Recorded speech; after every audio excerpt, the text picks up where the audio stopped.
Bon, je vous remercie. Écoutez, cette délibération, c'est d'ailleurs la dernière de notre exercice cette fois, reprend à elle seule beaucoup des points que nous essayons d'énoncer depuis le début de la mandature. Tout d'abord, lorsque cette délibération est arrivée en conseil d'arrondissement dans le 12e arrondissement, on regarde au travers de cette délibération que 33 associations en fait sont appelées à être subventionnées. Or, 3 ne concernaient que des associations qui étaient dans le 12e.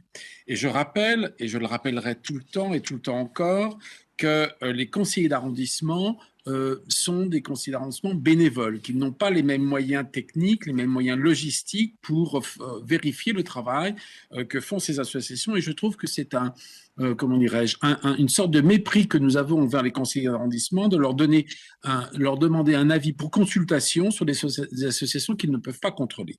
Donc ça, je vous le demande, je ne cesserai de le demander pendant la mandature. Il faut arrêter cette politique de paquet, arrêter de dire qu'on doit subventionner des associations par thème. Je rappelle qu'on doit les subventionner surtout par secteur géographique si on veut donner un sens aux conseillers d'arrondissement et à leur travail et respecter leur travail. Ça, c'est le premier point. Le deuxième point, là aussi, je le dénonce depuis le début de la mandature, c'est en fait la culture du résultat. Vous nous demandez dans cette délibération, après l'acte 1 de votre politique contre les RICS, de passer à l'acte 2. Qu'avons-nous de l'acte 1 ? Quel bilan avez-vous fait de l'acte 1 ? Quels ont été les succès de l'acte 1 ? Quels ont été les échecs de l'acte 1 ? Quel retour sur investissement vous avez eu de l'acte 1 ? Avons-nous diminué un certain nombre de risques et dans quel quartier ? Et si oui, pourquoi ? Et sinon, pourquoi ? Vous imaginez quel plaisir nous aurions en tant qu'élus de l'opposition à travailler sur des libérations de l'acte 2 si nous avions eu sur l'acte 1 un certain nombre d'indications, un certain nombre une certaine méthodologie, j'allais dire, qui nous permettrait de travailler ensemble et dans la confiance.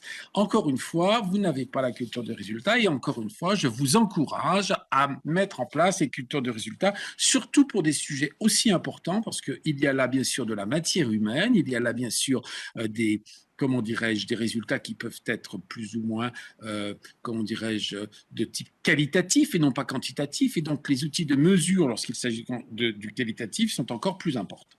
La troisième chose que je dénoncerai, c'est quand même une certaine idéologie qui vous a conduit autour de ce choix des associations. Alors, moi, je suis très clair et mon groupe soutient le risque que vous prenez, puisque j'ai vu dans un certain nombre d'associations, comme les 12 Sourires, il y en a pas mal, hein, qui en fait sont des associations qui n'ont aucune expérience dans la gestion des RICS, mais qui par contre ont des expériences sur l'implication des parents, sur un certain travail, si vous voulez, d'essayer de recréer un lien, soit de voisinage, soit donc. En cela, on va vous faire confiance pour prendre ce risque. Mais je veux bien dire au sein de cette assemblée que vous prenez un risque énorme parce que vous faites confiance à des gens qui n'ont pas d'expérience dans la gestion de cette difficultés.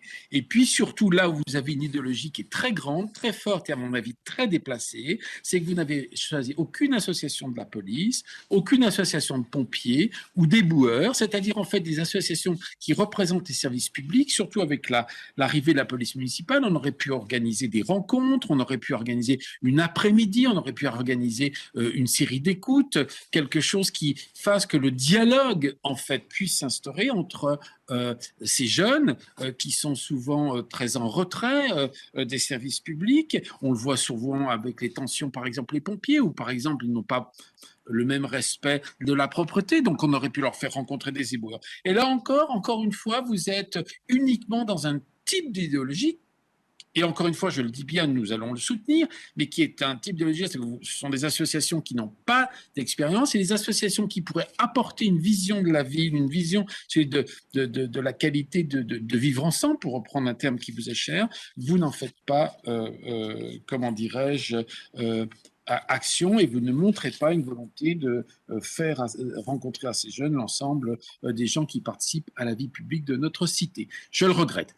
Nous voterons donc bien sûr cette délibération, mais sachez que nous serons très vigilants et que nous vous demandons et que nous vous demanderons des comptes rendus pour mesurer l'efficacité de ces politiques publiques. Je vous remercie.